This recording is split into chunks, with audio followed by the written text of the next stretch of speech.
Welcome to another RDWorks Learning Lab. We're carrying on a little bit of a question we raised when we were doing 3D engraving. Now you may remember we set up some matrix tests when we were doing 3D engraving to try and find out if we could establish a max and a min value somewhere that wasn't too much difference in colour and certainly didn't burn. We needed to take material away, but we didn't want to finish up with a burnt finish. We wanted to make sure that we got a reasonable non-burnt finish, but still took material away. And so that was the purpose of these tests. I did ask the question at the time we established that we didn't want burning for 3D engraving, that what happens when we do want burning? What are we going to have to do to get a burnt product that is not terrible like these? Although this product is burnt on the surface, the clean surface is sitting underneath a charred top layer. Whereas here, we don't have a charred top layer. So we've got to ask the question, what's the difference between these two? And how do we think we can get rid of this charred top layer and finish up with a nice dark colour, which is not like this? But of course it would appear that as soon as we scorch the surface, we're getting depth to the cut, which is not what you want. We're trying to achieve a nice dark colour like this so that we can do engraving without any depth. We'll cast our mind back to this demonstration where we managed to burn a hole through the wood with the unfocused laser beam. And of course, look, as you can see, the middle of the beam, the middle of the burn has disappeared. That's because although it seems maybe a little bit difficult to believe, the carbon has actually evaporated. Wrong term. The carbon has actually sublimated. It goes straight from a solid to a gas and just disappears. Now that hasn't burnt away. Technically it's just gassed away. So we've got this gradual burning effect that takes place around the high density central part of the beam. The outer part of the beam has got much lower energy density, so it doesn't do as much damage. I'm going to repeat myself because it is very important that we understand the principle and the mechanism by which this machine is damaging the surface of wood. We dealt with it at least 2 or 3 times, but I'm going to quickly skip through it again. We've got our beam, and we know that the centre part of our beam has got much higher energy density. When that beam of coherent light, and coherent light basically means that we have got every one of our waves completely in synchronism, like that. It's a bit like an orchestra playing a tune. It's great to listen to, but if you listen to them tuning up, it's absolute rubbish. Well, that's what normal light is like. Coherent light is like an orchestra playing, where everything is totally in synchronization. So when those synchronized energy beams hit the surface, the atoms on the surface become excited by these beams, and so consequently, as they become excited, their energy level, their vibration starts increasing, and the vibration level of an atom or a molecule indicates its temperature. The higher the vibration, the higher its excitation, the higher its temperature. So this light is actually transferring its energy into the atoms on the surface and exciting them into a state of higher temperature. And that's how the temperature rises. The beam itself is not hot. It is encouraging the atoms on the surface of the material to get excited and heat up. Now, because in wood is a very poor conductor of heat, the heat does not transfer out. And so consequently, what happens is this surface area starts heating up and heating up. It burns away the wood to start with, and then after that we're left with carbon, and the temperature still continues to go up. And so consequently what happens is this carbon film that's sitting on the top here heats up and evaporates. And when it evaporates, it leaves fairly clean wood behind it, which is how we get this clean surface. So if we balance the energy into the surface with the speed, because bear in mind, if we keep the beam completely still, we burn through. But if we move the beam, then we can regulate the energy that's appearing on one specific spot, and we can control the amount of heat, the amount of burning that takes place. Now that's fine for the unfocused beam. We still do a lot of damage, but of course you can't do a lot of engraving with a beam that's that size. So we've now got to go through the lens, and of course we've got this high energy in the centre of the beam here and the low energy at the edge of the beam, and all we're going to do is to change this into a very small image of exactly the same energy profile, but it's going to be magnified by some 2,000–3,000 times. So we're going to get a tremendously high energy potential at this little teeny weeny spot here, which is the focal point of the lens. And as we've seen before when we did these tests, it might take half a minute to burn that, but it takes but a few milliseconds to burn these little teeny weeny holes here, which are the focused holes. If I look at them very carefully, we can see the white hole against this background here. So we've got a little teeny weeny hole, but around the outside of the hole, even though this was only done for a few milliseconds, holding the pulse on, around the outside of the hole, we've got this little scorch mark. And so what's actually happened here, although we've concentrated the energy down, we've still got the same profile of burning that we had when it was low energy. We've got the ability to burn a hole through the middle there very, very quickly because the energy density is so high. It's still happening at 2000 degrees C. The dissipation or the sublimation of the carbon is still happening at 2000 degrees C.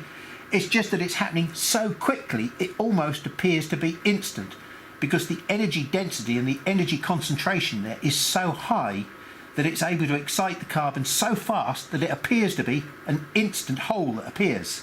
But it's not. It's still happening by surface erosion, but incredibly high speed surface erosion. And remember that the energy density that's producing this hole still looks like this. It's still very high energy in the centre of the beam, and it's low energy out here. I mean, this may only be 0.2 or 0.3 diameter, whereas this bit in the middle possibly could be as little as 0.05. And what we're seeing here is this lower energy part of the beam up here scorching the outside of the hole, which has been pierced by this high energy part here. And that 0.2 is what we see when we do engraving on wood. When we do our dot size test, we can never get below a certain size. Even if we have a good sharp lens, we still find that we're getting images, we're still getting dots that are around about 0.15 to 0.2 diameter. That's about as good as we can get. And it's because of this fact here. What we're really seeing with our dots is not the dot itself, but the little brown mark around the outside of the dot. And so that is what we're trying to find out. That's what we're trying to achieve to do, let's call it depthless scorching. With these burn samples that we've got here, what's actually happening is we've got this very high energy density profile running backwards and forwards. And as it does so, what it's doing, every time we scan, it's doing this. So the surface of our wood is here, and our cut looks like this. Now down at this part of the cut, it's nice and clean because we've got rid of the carbon. But up here, what we're doing, we've gone the lower energy part of the beam and we are producing carbon. And it's this carbon that we're seeing sitting on the surface here, like this, between each one of our cuts. So we're producing a scorch on the surface. We want to bring this point further up so that we can do scorching on the surface. At the moment, we're relying on the lower energy density part of the beam profile to produce the scorching. And that is why I can scrape this off, because what I'm doing is really scraping off this part here, and I'm just leaving the underside behind. Look, I can scrape it off. So the solid part of the wood beneath is that colour, as we've seen down here. That's our problem. We're trying to mark the wood and produce a black finish without a deep cut. I'm explaining the problem, and I don't know the solution. But what we do know is quite a lot about the way in which the beam is doing its job. And we understand the way that we're damaging the wood. So if we understand the facts of the situation, we should be able to work out a strategy for lowering basically the energy density of this beam, because that's the problem. We've got a very high energy density which is piercing into the wood, and we're only getting the colour from the top part, the lower density part of the halo around the outside of the beam. I think the first strategy that I'm going to adopt is to turn the lens the wrong way round, because the lens the wrong way round is not such a good focuser of the energy. And that means we shall automatically, I believe, I haven't proved this yet, but we shall go and test it in a minute. So what we're going to do, we're going to use a 2-inch meniscus lens, which is like that, and we're going to turn it the wrong way round. But before we do that, we're going to run this test on a piece of wood with the lens the right way round, and then we'll turn the lens the wrong way round. And I'm going to use a piece of soft wood, piece of plywood. This is a lot easier to damage than MDF, and so consequently it will show up the energy density change a lot more efficiently. Okay, so I've got my 2-inch meniscus lens there, and it's set up to 17mm gap there, which is the ideal focus for that lens.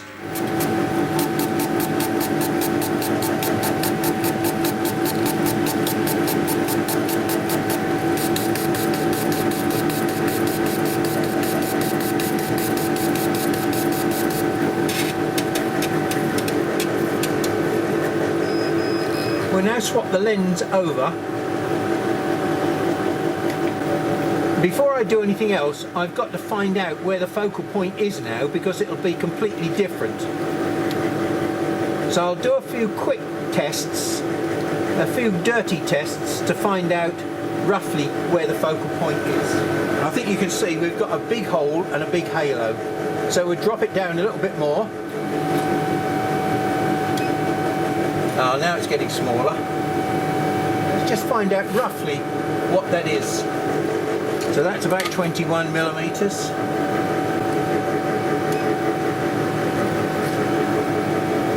And it's getting even smaller. That's 22mm.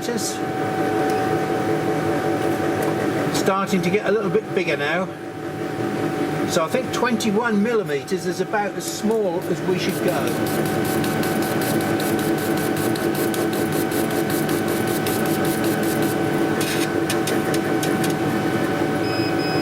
It's quite interesting to note that actually this one and this one have got that same strange characteristic that I was telling you about. It's a deep cut, but there's a lot of debris on the surface.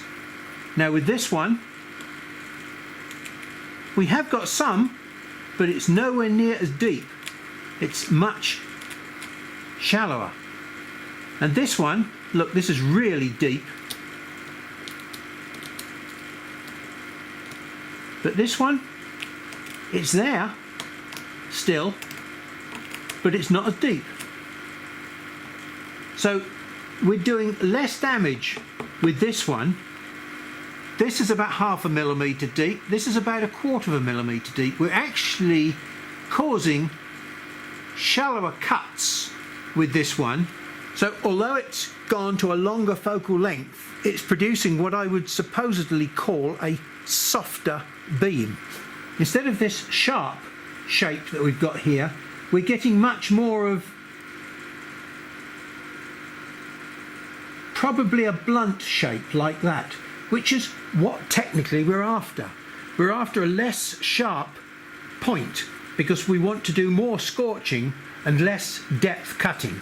So the next strategy, well, we've got two possibilities we could play with. One, we could try adopting half power At low power we are producing virtually no mark on here, whereas we want a burn mark like this. We want a nice dark mark, but without any depth. I mean, even this one here, there is some of that overlap cutting which is producing the black mark on the surface. The first thing that I'm going to do is to change this to special mode and see what effect special mode has now, whether we can reduce the power even more to about 50% and maybe produce this shape even blunter like that, because the power will not be there for as long. It'll still be this shape beam, a bluntish beam, but it just won't be there for as long. So let's do another test with special mode on. The meniscus lens in the wrong way round, and we've got a 50% for cooler in special mode. Now I don't know whether you can see that, but look, that is about 3 millimeters deep. Most of the cut layers have stayed in there, but some of them have fallen out, and you can see right to the bottom of the cut there. It's actually not as bad as it looks, because see the void in the edge of the material. That's what I'm actually seeing there. Yes, that bit in the background is a void in the material. So what's on the foreground here does scrape off, but it's not very deep. It's probably no more than 0.5 millimeter deep. And this one, yeah, it's still got some coloration that's coming off.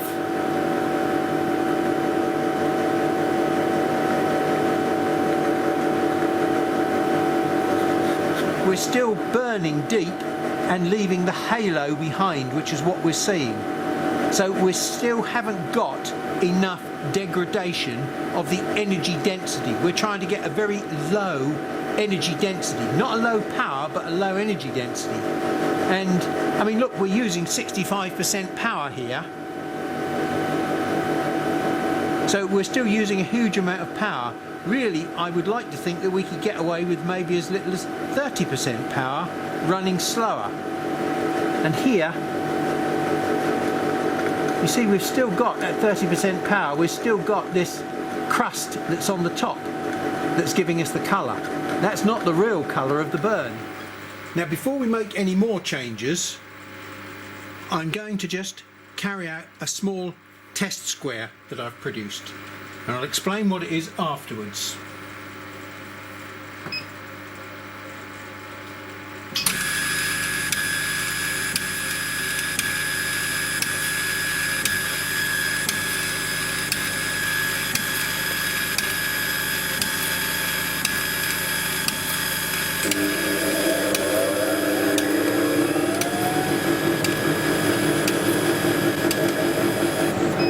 What I've got there is a pattern which is 0.5 pitch, and you can just about see the pitching between those lines.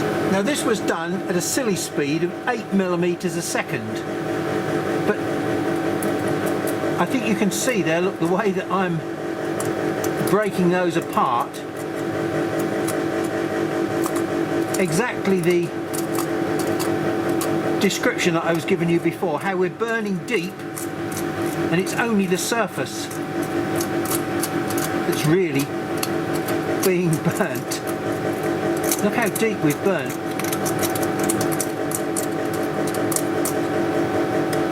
I mean, that's about 3 millimeters deep, and it's still clean at the bottom. Okay, but that's because I was doing it at a very silly speed. So let's put it up to a more reasonable scanning speed of about, so let's just say 100 millimeters a second. And that was very high power, that was 70%. But of course, remember, this is 70% power with special mode. So we're not getting anywhere near 70 watts of cutting ability, but we're getting a very deep cut.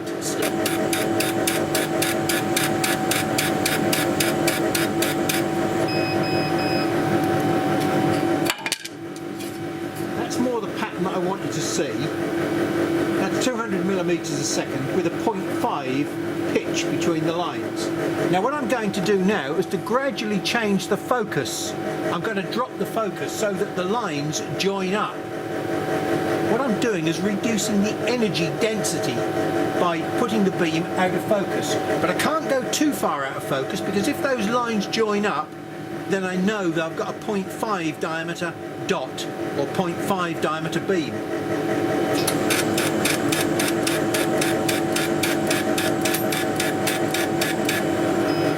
Now I've got my little magnifying aid here.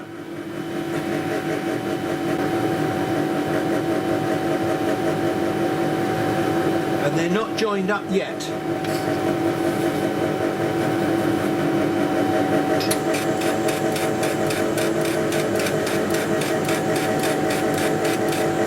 Well, now they are joined up, and all we've got is a uniform colour, and we've got the pattern of the grain underneath that you can see. We haven't got any lines on there. We've reduced the energy density in the beam and smoothed it out a bit. So what could be our next strategy? Well, we could put the special mode back off again so that we can play with the power, because at the moment we've got the special mode set up to 70% and we still haven't got any decent colour on there. We've got hardly any burn, but no real colour. Okay, now I've taken the special mode off and we've gone back to common mode. We've still got the beam out of focus, and what we're going to do now is I'm running it at 13% power. Now, you would think that the right thing to do is to run it at the lowest possible power that we can. And 13%, well, probably about 9% is about as low as this machine will work at. And it stays in its pre-ionization phase until about 14%. So hopefully, when we run this, we shall hear the hissy crackling noise of the beam. It won't be a smooth noise.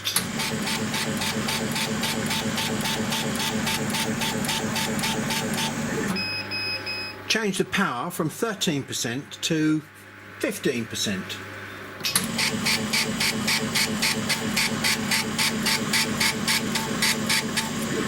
I would say that that's still hissy, so I'm going to go up to 17%.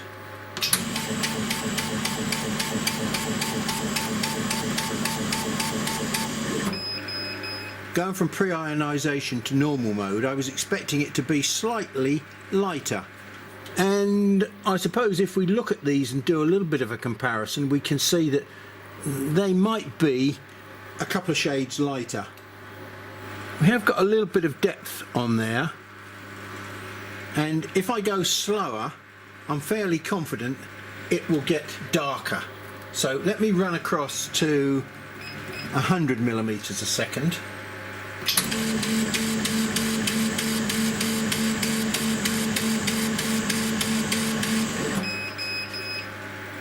And sure enough, we've got darker, but we've also got a little bit deeper as well. So we've still got far too much power there, because we want to burn the surface without taking material away. So how do we control the power even lower than that? So we're now going to pop a 2.5 inch meniscus lens in the wrong way.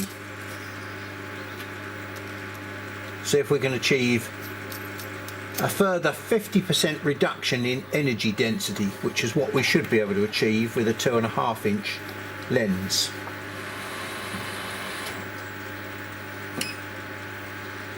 There we go, we're getting smaller.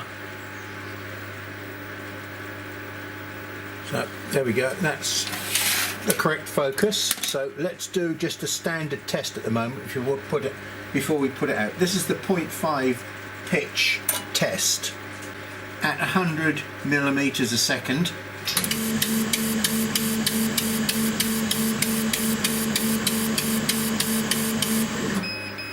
So we've got our 0.5 pitch lines on there, and they nearly join up, but we ought to just take it out of focus a little bit. So let's go another 2 millimeters out of focus. Well, this is a 2.5 inch lens, so it probably needs to go maybe as much as 5 millimeters out of focus. See if we can get the lines to disappear. No, we haven't got. We've still got nice lines there. So we'll add another 5mm to the stack. We've definitely still got lines there. It's not out of focus enough yet. We have got some hint of black on the tops of, on the crests of the burns. So let's go even more out of focus, should we? That's a distance of 46.5.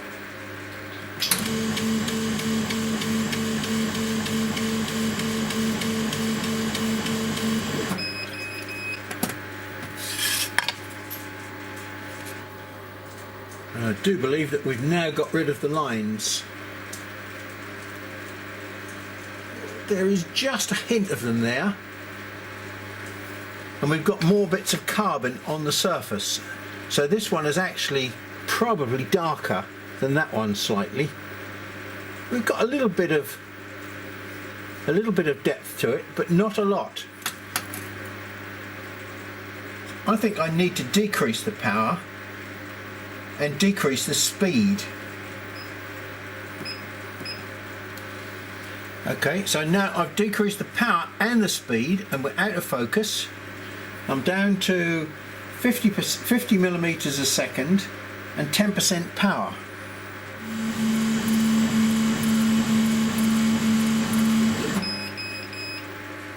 Well, that's quite a nice dark burn.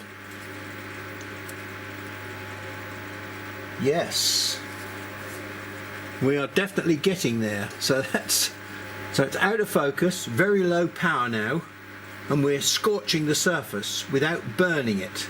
So perhaps if I go down a little bit slower still.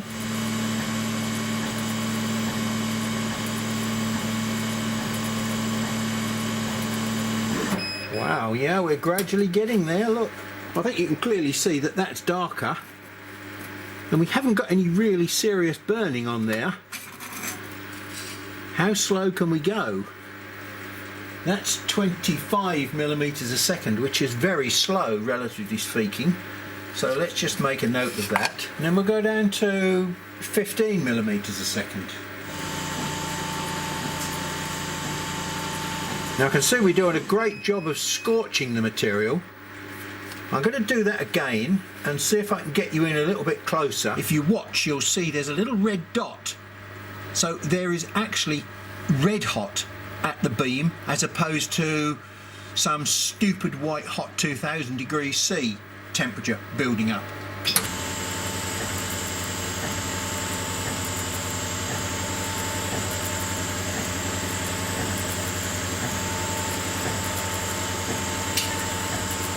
I'm turning the lights off so that you can actually see it clearer now.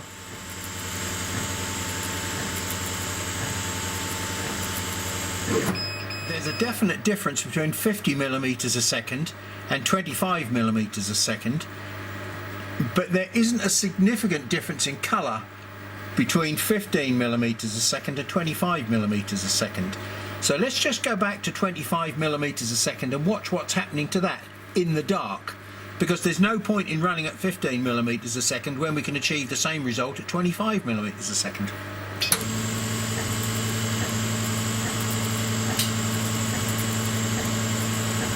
And there we go, look, we've still got our little red burn, which is superb. That means we've really tuned the energy density right down now. So I don't think we can get it any blacker than that. Now let's just try exactly the same thing on this piece of MDF.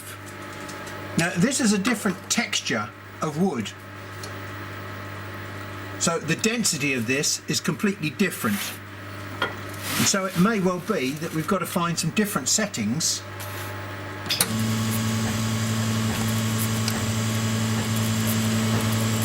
No, the same settings work on MDF, and they produce a superb black mark. Well, we're not producing vast clouds of smoke, so we're obviously not converting much of the surface into gas. We're just heating the surface up and burning it. So we have real control over the tip of the laser beam now.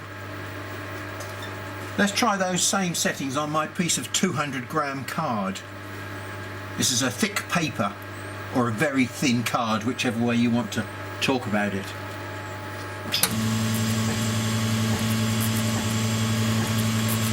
Again, this light you can even see the little red glow.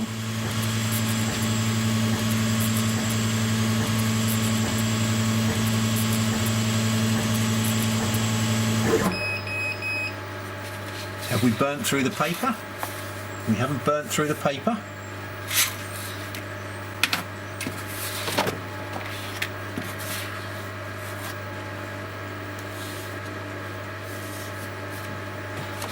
But there is crud on the surface there. Look, see how I've smeared it?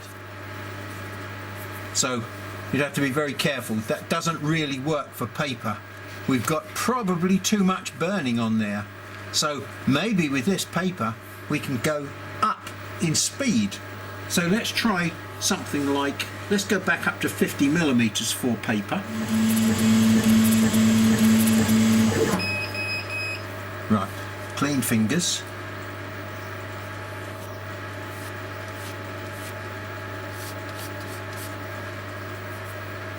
Well, it's getting better. It's also getting a little bit lighter. Let's punch a little pulse on there. It's a pretty big dot. It's probably like a millimetre diameter. In fact, I would say at 50 millimetres a second, we're starting to get lines back. It's almost as though I need to put it out of focus a bit more to reduce the energy density.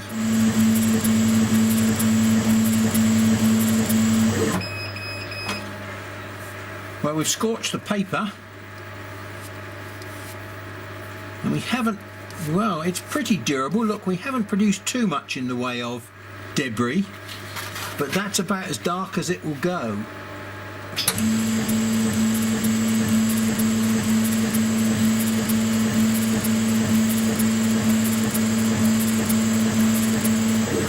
And that's not bad, is it? Let's just see what that does.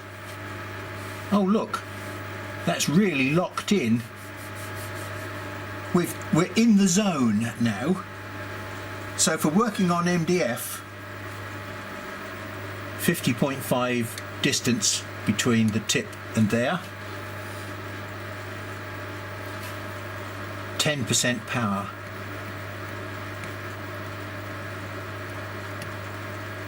Wow. I mean, this is totally the wrong way that we normally want to use a laser. We normally think of wanting to use this machine with high power so we can cut things. And most people would want to use a good crisp lens to do their engraving. But if you're only going to do what I would call logo work, solid engraving, then there is no reason why you can't do this.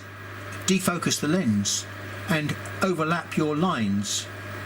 So we'll do one or two logos in a minute and see what it comes out like. Now we'll also test this on my red card. Normally we leach the colour out of the surface. So let's just see whether this lower value is actually going to, and I'll turn the lights out again so that we can see whether or not we're producing this little burn mark on the surface.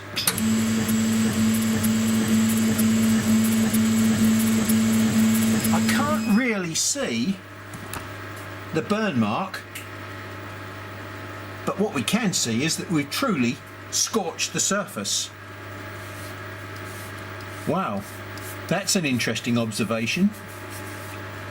We're still running at very, very low power. I'm running at 10%, which is just the merest hint over what the tube can handle. It's the lowest possible power that I can probably run at.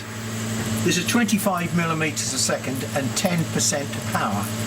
Wowee, that's a big difference in colour, isn't it? And I can see some smoke, so we're really burning the surface this time. What's it done to the surface? Has it produced soot? Has it left carbon behind? Yes, look. So it's basically no different colour to that, except that we've left a carbon deposit behind, and that's not good news. whereas this one was absolutely solid black or solid brown.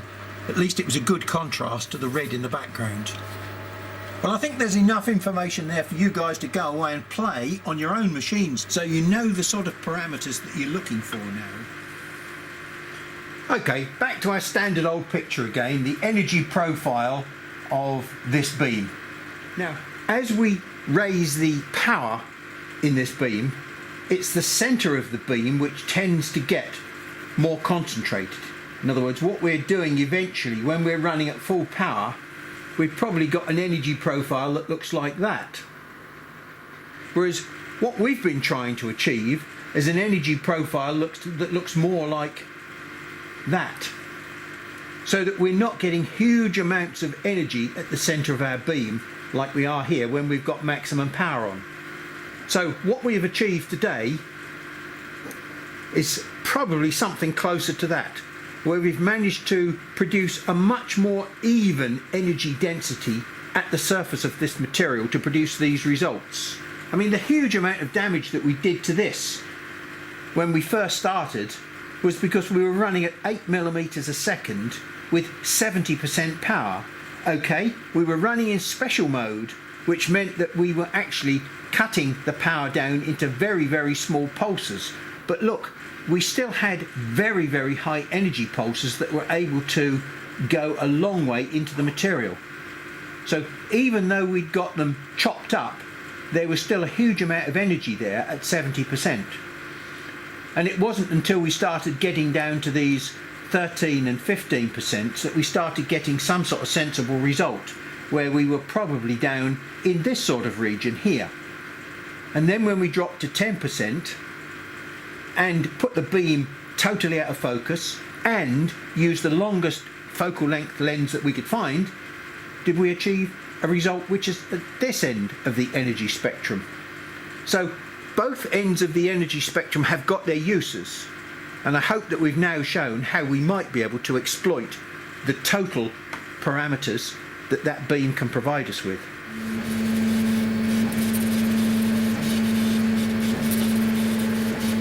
And I will put the fan on.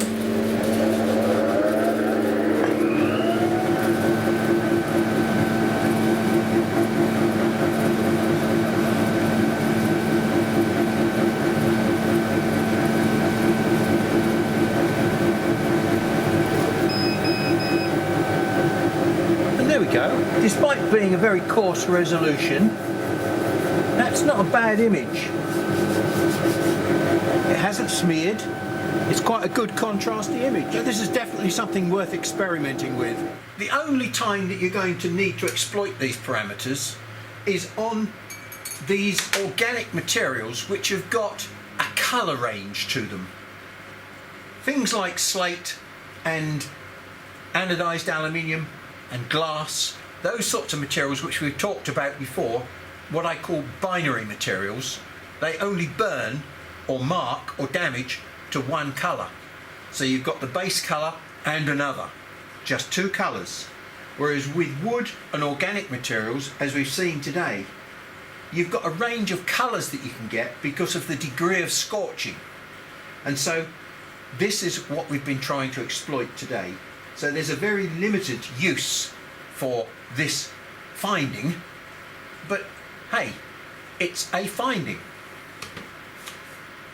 Thank you very much for your time.